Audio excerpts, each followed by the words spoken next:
Kaya ako nag-abroad kasi gusto ko mabigyan ng magandang kinabukasan yung family ko.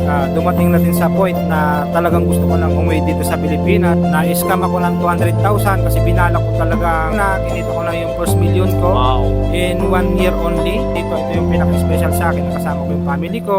Hi guys! Hi everyone! So welcome to another vlog namin dito sa isang coffee shop again. So di ko na papatagalin, isang dating OFW, security guard from Qatar, mas pinili magnegosyo dito sa community natin. Jomar.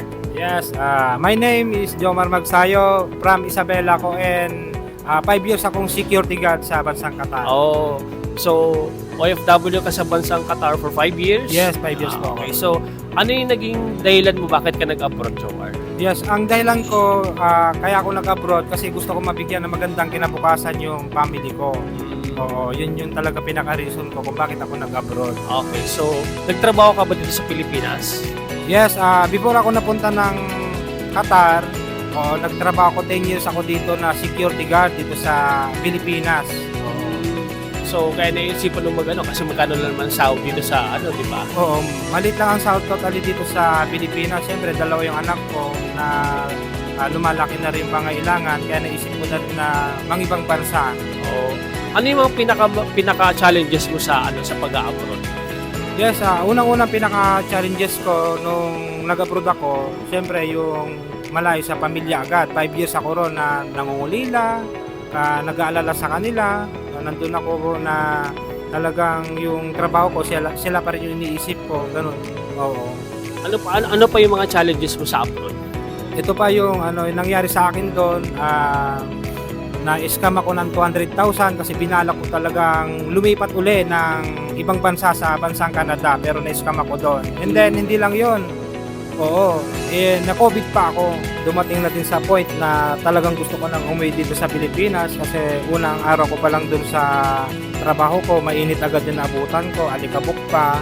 And yung mga kasamaan ko doon, mga iba't ibang lahi rin, hindi ko rin na makasalamuhan ng maayos kasi hindi rin sila, yung iba hindi marunong mag-English, gano'n. Yung point na parang gusto ko nang umuwi. Tapos yung pagkain doon, hindi Pilipino food agad yung pinakain sa akin. Okay. So, paano mo nakita yung yung business natin? Ito, napakaganda kasi kaka-scroll ko lang sa cellphone. Nakita ko ito na dumaan sa cellphone ko, yung video, na curious lang ako. Then may isang tao na nagsabi sa akin na subukan ko ito kung wala namang nabago pa sa buhay ko ng pagiging 5 years ko sa bansang Qatar. Oh, so nakita mo lang siya sa Facebook, kaka-scroll out mo? Yes. Okay. So ngayon, ano yung naging result mo dahil sa business natin? Yes, ang ganda na naman naging resulta ko rito kasi unang-una, kinita ko na yung first million ko. Wow. In 1 year only. 1 year? Tapos, nagsi-6 figure tayo monthly.